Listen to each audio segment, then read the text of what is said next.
చాలా బాధగా ఉండదు కదా మేడం. మేము కష్టపడకుండా తెచ్చుకున్నది కాదు. నమస్తే అమ్మా, బాగున్నారా? మెగా డిఎస్సిలో సెలెక్ట్ అయ్యారా? అవును మేడం. ఎలా అనిపిస్తుంది మీకు? చాలా హ్యాపీగా ఉంది మేడం.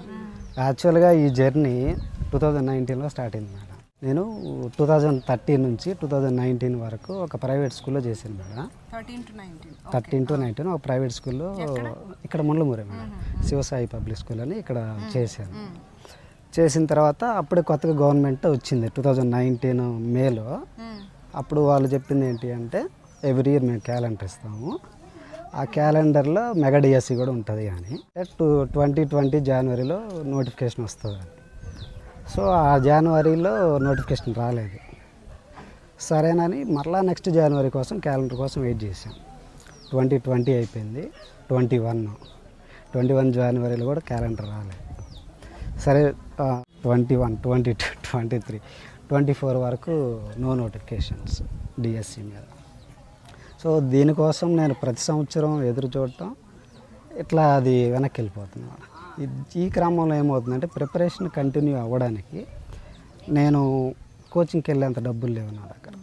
సో మా నాన్నగారిని అడిగి నేను ప్రిపరేషన్ స్టార్ట్ చేస్తాను, ఒక 1 year నువ్వు కుటుంబాన్ని చూసుకొని చెప్పి ఇంటిపైన ఒక చెట్టు ఉంది, ఆ చెట్టుని షెల్టర్గా ఏర్పాటు చేసుకొని ప్రిపరేషన్ స్టార్ట్ చేసింది.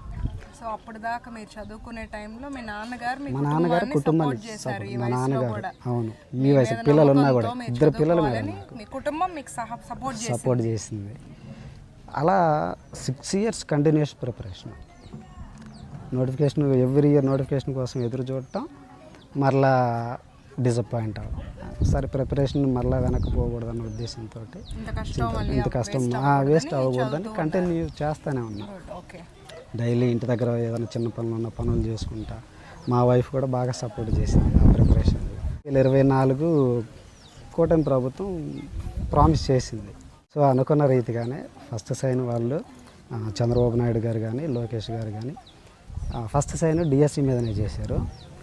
ఆ లోపు ఏం జరిగిందంటే మేడం ఈ రిజర్వేషన్ ఒకటి వచ్చింది, ఎస్సీ క్లాసిఫికేషన్ వచ్చింది. సో క్లాసిఫికేషన్ అయ్యాక నోటిఫికేషన్ ఇద్దామన్న ఉద్దేశంతో వాళ్ళు చెప్పారు. దానికి ఒక 3 months 4 months డిలే అయింది. అయినా కూడా అప్పుడు కూడా ప్రిపరేషన్ కంటిన్యూ చేస్తా. దాదాపు వాళ్ళు 6 monthsలో టోటల్గా నోటిఫికేషన్ ఇవ్వడము, ఎగ్జామ్ పెట్టడము, రిజల్ట్ ఇవ్వడం, మాకు ట్రైనింగ్ కూడా వెంటనే స్టార్ట్ చేసేసారు.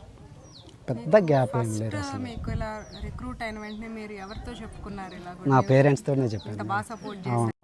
వాళ్ళే కదా మేడం, వాళ్ళే మీ లేకపోతే కష్టం వాళ్ళ కష్టం. మీకు కుటుంబ ప్రభుత్వం వచ్చాక మేము సహకారం అందించినా సపోర్ట్ చేసినా మొదటి నుంచి మీ కుటుంబం సహకారంతో మీరు ఎంత కష్టపడి ఈ పొజిషన్కి వచ్చారు, అవునా కదా?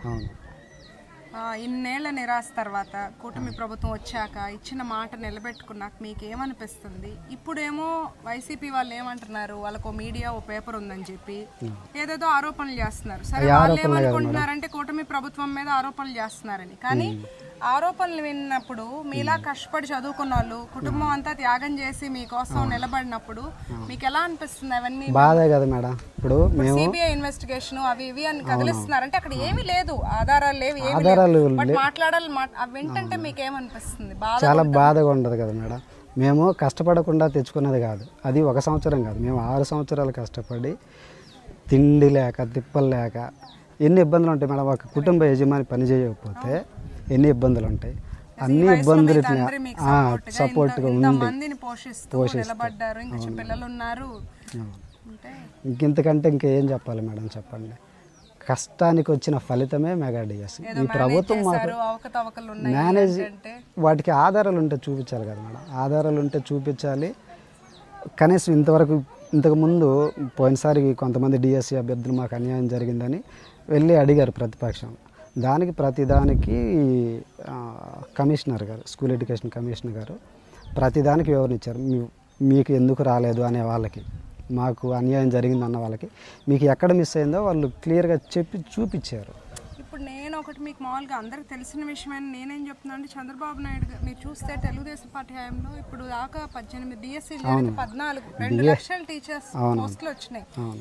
ఇంకా ఒక చదువుకున్న వ్యక్తి ఎడ్యుకేషన్ మినిస్టర్గా ఉంటే ఎంత మంచిగా మనం తీసుకురావచ్చు సిస్టమ్ని అనేది ఒక ఎగ్జాంపుల్ మీ ఇలాంటి వాళ్ళు చూశారు. మీ వైపు నుండి ఇప్పుడు మీరు నెక్స్ట్ ఇప్పుడు మీ ఇలా కష్టపడి చాలా మంది ఇంకా ఎంతో ఆశతో ఆ కుటుంబం ఒక ఆశతో వెయిట్ వాళ్ళకి మీరు ఏం మెసేజ్ ఇవ్వాలనుకుంటున్నారు? కష్టపడి చదివిన వాళ్ళకి ఖచ్చితంగా ఈ ప్రభుత్వంలో న్యాయం అయితే జరుగుతుంది మేడం. మా డిఎస్సి జరిగింది అంతా జస్ట్ రేపు అక్టోబర్కి 1 year అవుతుంది. మరలా అక్టోబర్లో డిఎస్సి నోటిఫికేషన్ ఉంది. క్యాలెండర్ ఇస్తున్నారు. క్యాలెండర్ ఆల్రెడీ ఇచ్చారు. రేపు 15వ తేదీ మరలా నోటిఫికేషన్ ఉంది. ఈ కష్టపడి చదివే వాళ్ళందరికీ ఖచ్చితంగా న్యాయం జరుగుతుంది. ఇలాంటి వాళ్ళు బయటికి మాట్లాడాలి. ఎందుకు మాట్లాడాలి అంటే అలా కదా, ఇప్పుడు మీరు చాలా చక్కగా చెప్పారు, కానీ మీరు కూడా ఏంటంటే ఒక నలుగురు చెప్పాలి. ఇవన్నీ ఏంటంటే వాళ్ళు చేస్తున్న ఆరోపణలు ఏముంది అనుకోవచ్చు, కానీ పదే పదే ఒక తప్పుని 20-30 సార్లు చెప్తుంటే సామాన్య ప్రజలు ఏమో అవునేమో అని కన్ఫ్యూజ్ అవ్వకూడదు కదా. మనమేమో చాలా పనుల్లో బిజీగా ఉంటున్నాం, వాళ్ళు చేస్తున్నది ఏంటి కూర్చోవటం, అసెంబ్లీకి వెళ్ళరు, ఆరోపణలు చేస్తారు. కామన్ పీపుల్ ఉంటారు, ఎఫెక్ట్ అవ్వకూడదు, ఇన్ఫ్లుయెన్స్ అవ్వకూడదు. అందుకని మీలాంటి వాళ్ళు కూడా బయటకు వచ్చి చక్కగా మీ మనసులో ఉన్న మాటని ఇప్పుడు మీరు ఎలా చెప్పారో, నేను మీ ఇంటికి వచ్చి అడిగాను ఎలా చెప్పారో అలా మీరు కూడా అందరూ మాట్లాడాలి.